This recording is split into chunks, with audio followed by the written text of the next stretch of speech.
हमारे मुल्क में इतनी ज़्यादा मर्दाना कमज़ोरी है जिसकी वजह से हर गांव हर शहर में आपको इस चीज़ का इश्तिहार ज़रूर नज़र आता है। लेकिन हमारे माशरे में तो कोई मर्द खुद को मानने को तैयार नहीं कि वो कमज़ोर है। फिर ये इश्तिहार क्यों? कैमरा ऑन है, बता तो देंगे। तो कमज़ोरी है कहाँ पे? कमज़ोरी यहाँ पे क्या हमने मर्द को इतनी ताकत दी है कि उसे हम सिखा सकें कि औरत इज्जत करने वाली चीज़ है, औरत रिस्पेक्ट देने वाली चीज़? हमने सिखाया मर्द को? हमने नहीं सिखाया। हमने मर्द को सिखाया कि औरत खरीदने वाली चीज़ है। तुम जितना ज़्यादा कमाओगे उतनी अच्छी खूबसूरत औरत की बोली लगा के खरीद पाओगे। हमने तो माशरे में मर्द को ये सिखाया है। तो फिर हम क्यों लोग इतना पीट के कहते हैं कि मर्द जालिम? औरत आज निकल के कहती है रोड पे मेरा जिस्म मेरी मर्जी है और मर्द जालिम है। मर्द जालिम बना कैसे है? कौन सी औरत मर्द से आज ये तवक्को नहीं करती कि मुझे शादी करने के लिए अपनाने के लिए पहले तुम्हारे पास गाड़ी बंगला होना चाहिए? अगर कोई मर्द कहे कि मैं सच्ची नीयत वाला हूँ, मैं मुखलिस हूँ, मैं तुम्हारे साथ वफादार रहूँगा, मुझसे शादी कर लो, मेरे पास पैसे नहीं, कोई औरत करेगी उससे शादी? उस औरत को हक है फिर ये कहने का कि भाई मर्द जालिम है? औरत खुद जालिम है। औरत ने मर्द पे जुल्म किया हुआ है और वो इस जुल्म को मानती नहीं। मर्द इतना ज़्यादा मर्द मजबूर हो गया कि अब तो हमें ये सुनने को मिलता है कि अब तो ज़्यादातर खुसरे जो होते हैं ना वो नकली आ गए, वो तो कुछ लड़के खुसरे बने हैं। हम डूब के नहीं मरते ये बात करते हुए। वो कैसे नकली खुसरे बने हैं?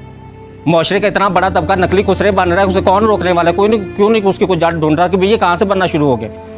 हमने मर्द को मर्द रहने नहीं दिया। हमने मर्द को सिखाया कि तुम तमाशबीन हो, तुमने पैदा होना है तो तुमने औरत को या बेचना है या खरीदना है। बहन बेचनी है और बीवी खरीदनी है। उसके लिए तुम्हें पैसे चाहिए बहुत ज़्यादा। जितने ज़्यादा पैसे होंगे उतना अच्छा माल तुम खरीद सकोगे। ये सिखाने के बाद फिर मर्द से हम किस चीज़ की तवक्को कर रहे हैं कि वो अच्छा मर्द बन के सोसाइटी में? वो अच्छा मर्द नहीं बनेगा, वो इससे भी मज़ीद जालिम बनेगा। पाकिस्तान में 100 में से 60% नौजवान नस्ल है। उस नौजवान नस्ल में से 50% स्कूलों में नहीं है। तो जो 50% स्कूलों में नहीं है उनके पास एंड्रॉयड मोबाइल तो है, तो वो एंड्रॉयड मोबाइल पे क्या देखते हैं? वो एंड्रॉयड मोबाइल पे क्या कुरान और हदीस की तालीम सुन रहे हैं?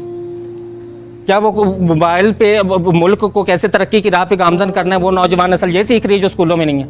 वो गंदी फिल्में देख रही है, जिनसी फिल्में जिनको सुनते भी हम शर्मा रहे हैं, जिनका नाम सुनते हैं मैं कहते हैं कि सारा जान देखता रहे लेकिन हम बात ना करें। ऐसे ऐसे हम मुँह छुपाते हैं एक दूसरे से। क्यों? हमने अपने नौजवान नस्ल में माशरे को ना तो तालीम दी है ना ही उसे तरबियत दी है। तरबियत को लफ्ज़ ही हमें नहीं ना पता क्या है। हमने तो अफसर बनना सिखाया है। हमने बच्चे को शुरू से कहा है कि तुम्हारे इम्तिहान में नंबर अच्छे नहीं चाहिए, चाहे बूटी लगा के आए, चाहे नकल करके आए, चाहे जिस तरह भी आए, तुम्हारे 100 में से 100 नंबर आए और तुम कल को बस CSS करके कोई अफसर बन जाओ और अफसर बन के तुम्हारी ज़िंदगी सेट है। तुम्हें ना अच्छा इंसान बनने की ज़रूरत है, ना तुम्हें इज्जत की ज़रूरत है, ना तुम्हें औरत की इज्जत करने की ज़रूरत है। अपनी इज्जत का तो मर्द को पता ही नहीं है। मर्द ने तो अपनी इज्जत पर कभी सवाल ही नहीं उठाया कि नहीं नहीं यार मेरी भी इज्जत। हज़रत यूसुफ का किस्सा सुनाती हूँ आप। जुलेखा ने रोका, जिनसी अमल के लिए झिपटी।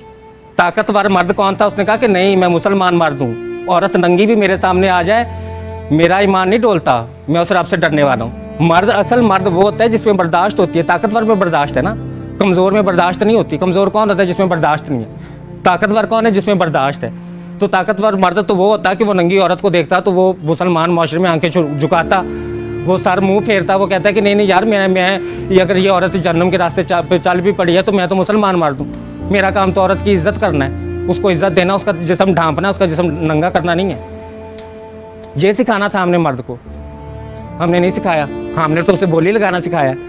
हमने उसे कहा बोली लगाओ, बीवी खरीदनी है तो बोली लगाओ, अगर तुम्हें अपनी बहन का कहीं रिश्ता करना है तो उसके लिए भी बोली लगाओ। पूछो कि कोई कितना पे, तुम कितना पे कर सकते हो, कोई तुम्हें कितना पे कर सकता है। अब ये कोरोना आ गया है, अब ये शादियाँ कैसे अखराजात के बगैर हो रही हैं? अभी तो लोग शादियाँ कर रहे हैं ना। अब तो दूल्हे को फिक्र नहीं है कि मैंने शादी करने से पहले 10 लाख रुपया जोड़ना है, मैंने घर बंगला गाड़ी लाजमी हो तो मेरी शादी होगी। तो जब घर गाड़ी बंगला औरत देखती है ना, जब औरत मांगती है कि भाई मैं शादी करने के लिए घर बंगला गाड़ी मांगती हूँ, तो फिर जारी बात है मर्द भी बोली लगाता है। तो हम बेचने खरीदने का काम कर रहे हैं। हमें सिखाना पड़ेगा कि रिश्ता क्या है, शादी क्या है, निकाह क्या है, 3 कलमे पढ़ने का मतलब क्या है, कौन सा ये रस्म कहाँ से आई है? मुझे ये बता दें कि इस्लाम में तो मुझे ये पूरे इस्लाम में ये रस्म नज़र नहीं आती कि भाई दूल्हे को शादी के लिए जो है वो एक घर गाड़ी बंगला लाजमी होना चाहिए। सोशल सिक्योरिटी होनी चाहिए, फ्यूचर सिक्योरिटी होनी चाहिए।